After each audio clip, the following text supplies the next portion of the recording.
And joining me now with reaction to all the drama in D.C. and beyond is the author of the New York Times bestseller, Demonic. Ann Coulter is back. Coulter, how are you? Fine, thanks. How are you? Good to see you in studio. All right, this is pretty amazing. All right, so the president's on his vacation. I'm going to come up with a plan. I'm 3 years into my administration. It's time to get a plan, shovel-ready jobs. All right, putting all that aside, he has to pick what bright light around the president? Oh, I think it was intentional. I think it was petty. Mm-hmm. And the idea that he will not take a day off, come back early from Martha's Vineyard vacation to come up with his jobs plan, but he will just try to interfere with the Republican debate. I also liked it wasn't the way it was originally reported. The White House told NBC they were allowed to reschedule the Republican debate, which does at least give the order of things. The White House, the boss of NBC. Yeah. But I think Boehner's doing absolutely the right thing. Now Obama not only looks petty, he looks weak. Boehner said no, come do it. And by the way, if this is such a rush, why not do it Tuesday? Why not the day right after Labor Day? No, he's going to do it Wednesday, not quite immediately after Labor Day, not Thursday. Can't wait until Thursday. Well, yeah, one day, 24 hours. We haven't had a plan for 3 years. And it's going to be the same old nonsense anyway. And the idea that he's calling a joint session of Congress for this, I mean, that is for State of the Union addresses, for an announcement of war after an attack on the nation. A joint session of Congress just to hear the same old nonsense from this guy? No, well, but here's the thing. It's almost like he's reaching down into his inner crybaby child side. and because you know that they planned this. Somebody thought, what a great idea. We'll put the Republicans in the box. They're going to say no to the president. He'll look good, and they'll seem petty. I think the Boehner person that seems great. petty is the president this was on the books forever. Yeah. And he wasn't going to stop his vacation to give this speech. So I think this is going to backfire on whatever genius came up with this idea. I think that's right, particularly once we hear the same nonsense in his speech. Well, I mean, there's no possible way Obama could come up with some actually useful idea for creating jobs because he is a dyed-in-the-wool liberal, and liberals don't know how to do it. Well, the president already said he now supports extending the gas tax. He's talking about, we'll talk about this later, shovel-ready jobs, new infrastructure spend, new investment. Right, they want a new stimulus bill with the shovel-ready jobs because the last stimulus bill only funded public school teachers' pensions. By the way, I'm always telling you that clips I want you to run over and over again until your viewers are complaining. You have to do the one where Obama says he wants to get gas prices up to $7 in order to encourage people to drive less. Well, and the reason is because if you'd inflate your tires and get a tune-up, we get better gas mileage. The reason is because liberals are nuts, and they believe in this global warming, or they claim to, so that they can make us all live, I don't know, like the Indians. All right, I know it's going to be very difficult for you to talk about anybody other than Chris Christie. Chris Christie, what's with the smile? I said nothing about Chris Christie. Chris Christie obsessed. So, anyway, what do you think? Look at the poll numbers. Perry has come out of the box very strong.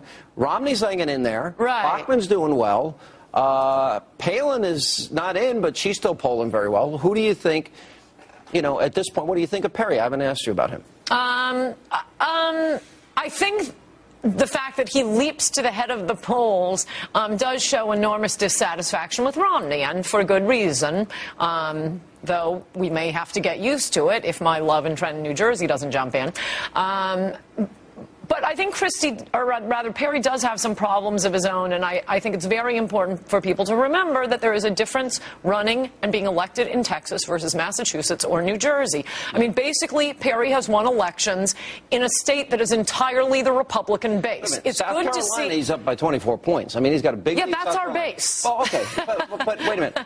And moreover, but the more important point is when your entire electorate is a conservative Republican base, you don't have room to make a single mistake. And Perry has made mistakes. He has made big mistakes on illegal immigration. You see a vulnerability here in terms of Obama. The economy stays the way it is. Look, even though, Maxine Waters criticizing him is important. Maxine Waters is going to vote for Barack Obama. She's not going to vote for a Republican.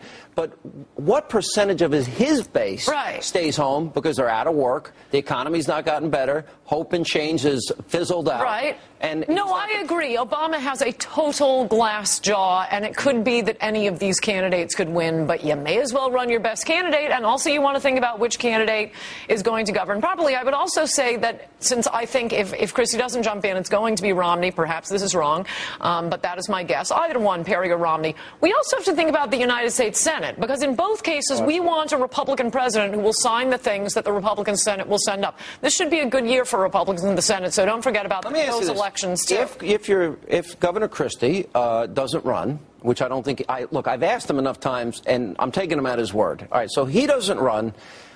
Would you want whoever gets the nomination to pick Christie as VP, or maybe somebody like Marco Rubio? No, it's definitely got to be Marco Rubio. I don't know who the presidential candidate is going to be. I know who the vice presidential candidate is going to be. It's going to be Marco Rubio, unless he turns it down, and I don't know why he would. Well, I don't know why he would, and I don't think he should, because I think he's the future. Although it is getting to the point now, the reason Marco Rubio just seems like such an obvious choice. He is the choice of the Tea Party. He is the choice of Hispanics. He is the choice for Florida, which is normally a swing state. Obama's numbers are so bad in Florida, we may not even need somebody from Florida. Let's go for somebody from California. Let's try to take that state. You want to try and get that state back? Don't you think it's a possibility? No, but I do think Obama has a real glass job, but things can change. One last question. Powers of incumbency, and he has the mainstream media. So, what do you think of all these attacks? Congressional Black Caucus members, including, we're going to show this next, Andre Carson, standing by these comments about the Tea Party wanting to lynch African Americans. And Tea Party's members are terrorists. They can go straight to hell. They're racist. Why do you think they're ratcheting up? It's obviously a strategy, the Democrats. Well, I think it's a somber and mature response to the shooting of Gabriel Gifford, where we've all decided to, cut the hyperbole and political rhetoric. That's it. So this is all a kumbaya moment. All right, Coulter, good to see you. Good to see you. I'll let you know as soon as Christie tells me what his decision is. I think I'm going to know first. You better tell me first. Oh, boy.